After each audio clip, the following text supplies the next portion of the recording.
Welcome back to the NYG Blue Zone. Today we're going to talk about the first public remarks from Coach Mike Kafka as the Giants' interim head coach and what we should be paying attention to moving forward. I want to cover four big items today. First, his promotion of Tim Kelly from the tight ends coach to the offensive coordinator. Second, his decision to retain Shane Bowen as the defensive coordinator.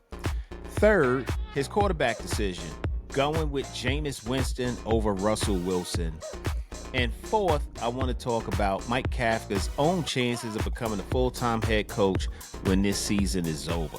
So we're going to get into all of that. But the first thing I want to do is ask you guys to please like, subscribe, hit that notification bell so every time we drop some new content, you're one of the first ones to be notified.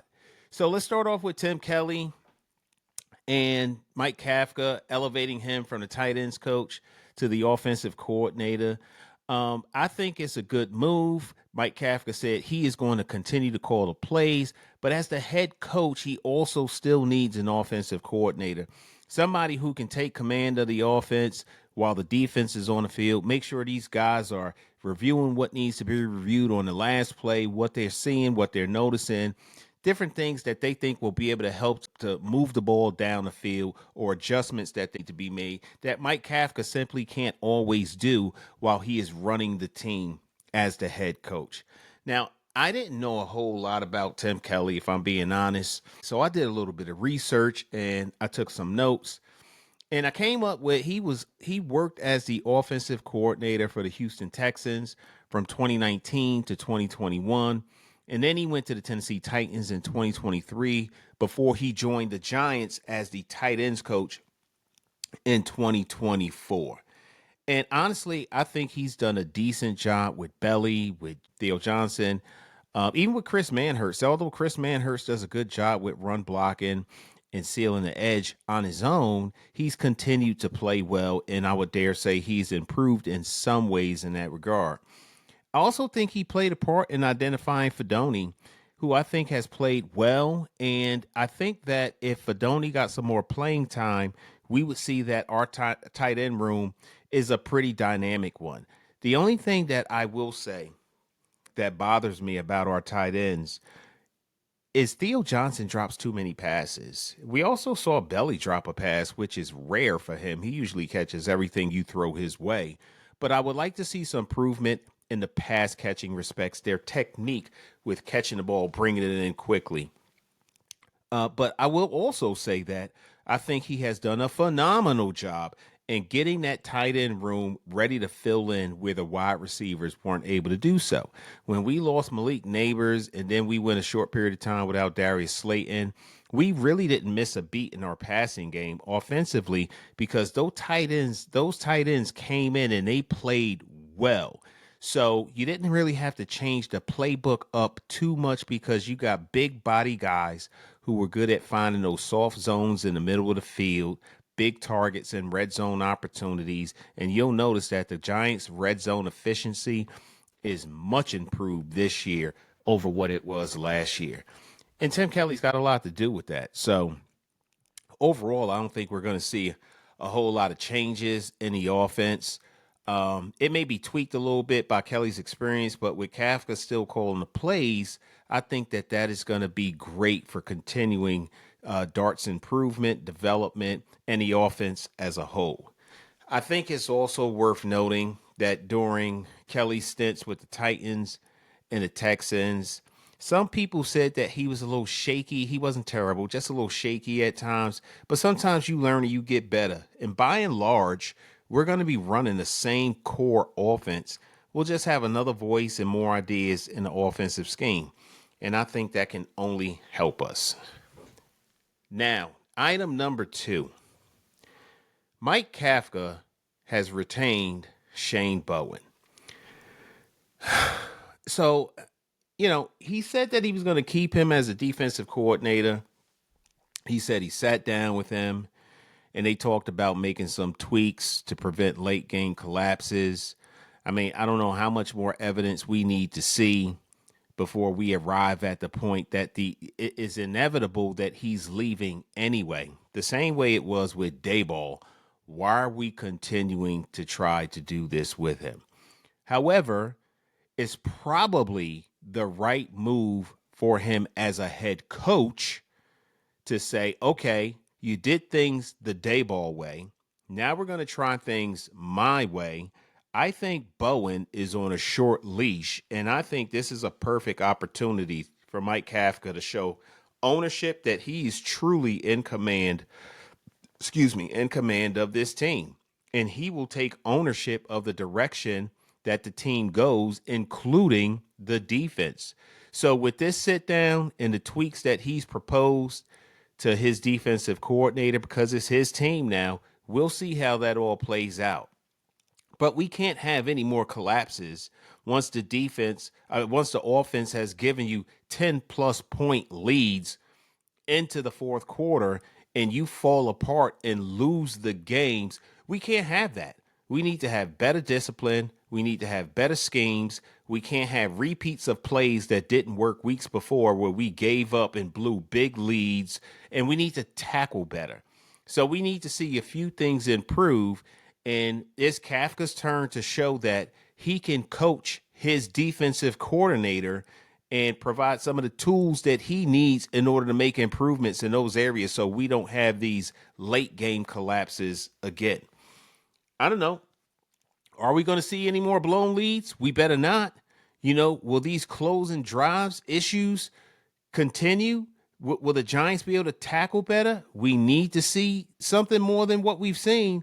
I mean, keeping Bowen is a signal. Kafka believes that the problem isn't only the scheme, but it's executing the scheme, it's tackling better. And I think he thinks that making some tweaks could help him see what he wants to see on defense. But if it doesn't, I would dare say we won't see Shane Bowen on this staff for more than another 2 weeks.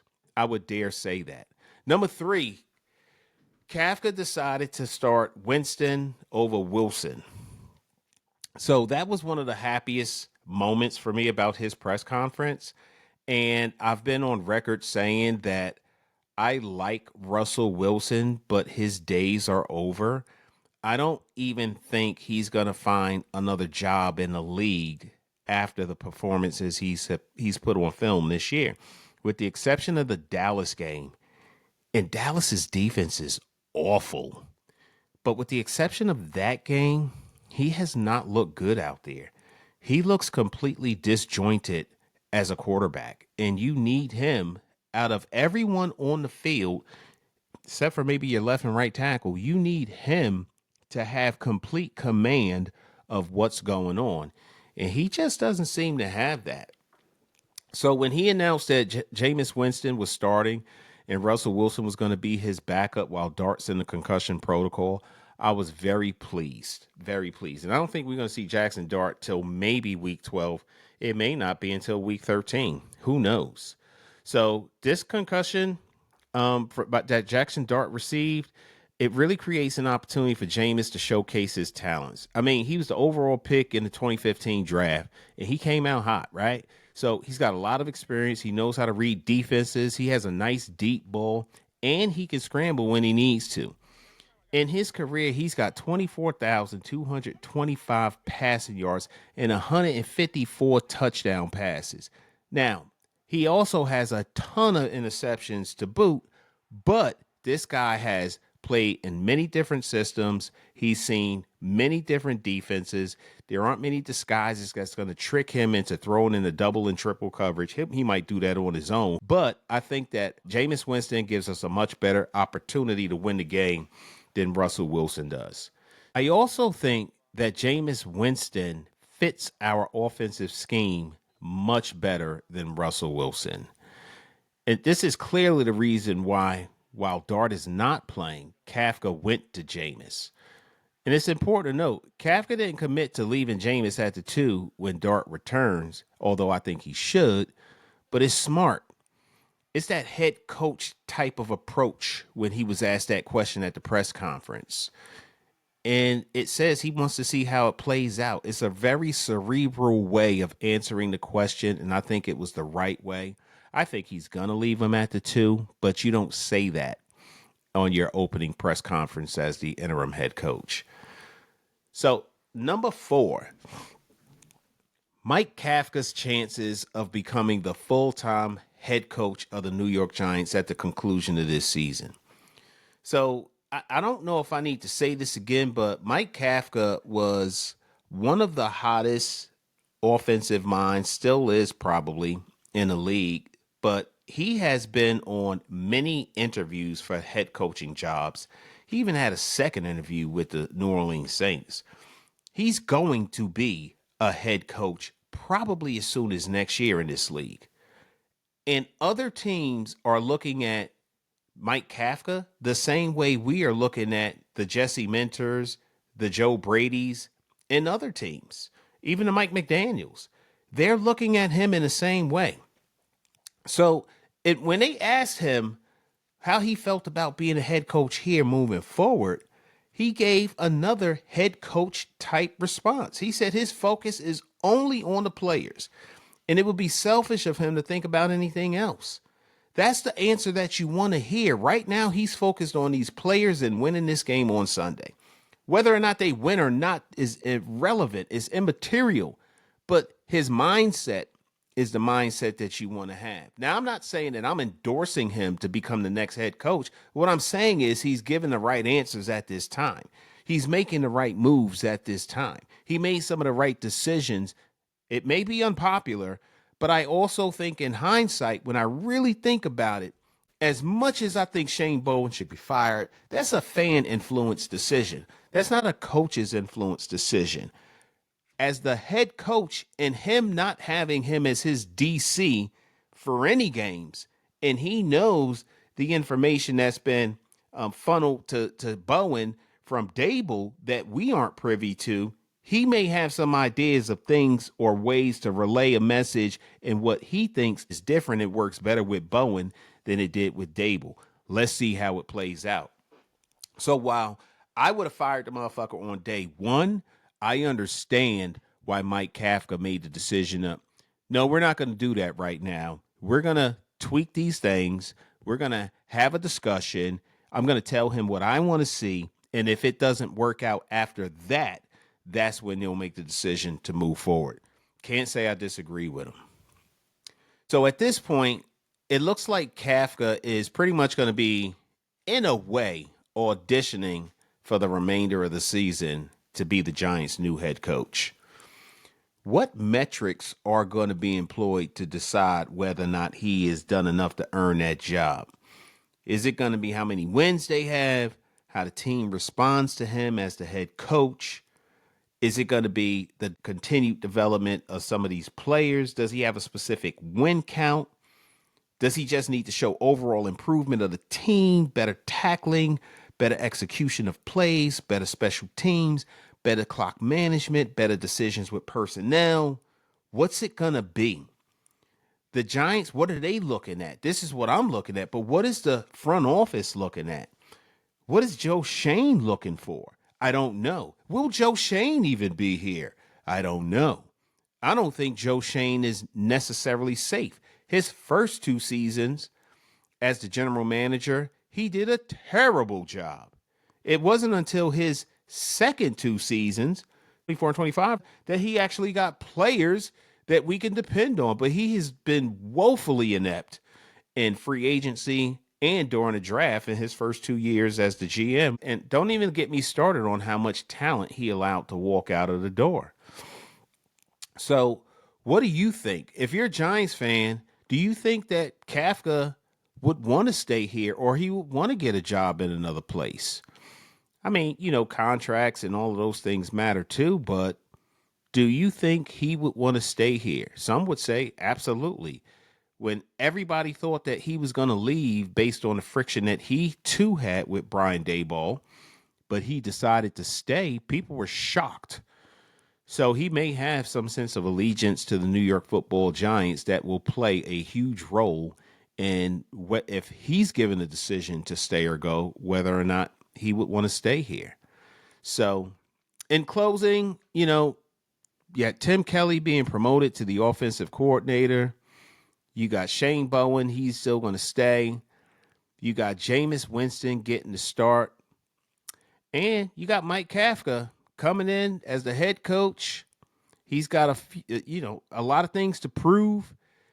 We want to see what his coaching philosophy is. Like when the Giants were 4.5 yards in the red zone, would he have kicked the field goal or sent Russell Wilson back out there to try to do a power run with Tyrone Tracy Jr., Devin Singletary to go up 7? What would he have done? I don't know. But we're going to find out because he's our guy now. And I'm getting behind Mike Kafka. Obviously, I'm getting behind my New York Giants and Jameis Winston. I'm going to get behind Tim Kelly. Shane Bowen, you on thin ice. But while you're my DC, I'm behind you. What do you guys think? What do you think about Kelly? What do you think about Bowen's defense, and can it be fixed with Kafka at the helm now? What do you think about Winston over Wilson? I want to know what your thoughts are on all of these topics that I brought up today. I want to know what your thoughts are on these topics that I have brought up today. I want to know what your thoughts are on these topics that I brought up today. So for now, that's it. Please don't forget to like, subscribe, hit that notification bell. So every time I drop new content, you'll be the first ones to get it. And don't forget, y'all, let's get it. Go Big Blue. Yeah, a lot of girls probably crying from my old high school. Look, they see me everywhere they go. I probably would too. Look, crossed over to the Jordan man like I'm Michael. Yeah, eating blessings so much I might need lipo. Yeah, tailored for the doves like I'm walking in chucks. Yeah, it's just in this plan, man, I see all y'all shook. Look, knew that I was great ever since I was a rook. Man, all y'all singles making me look good. Okay, praise to the Most High, yeah, that's Jesus. Look, but when it come to this rap thing, I can't lose. Yeah, back-to-back number ones, that's a thing greats do. Yeah, tell them boys that ain't nothing I can't do. It's my year. It's my year.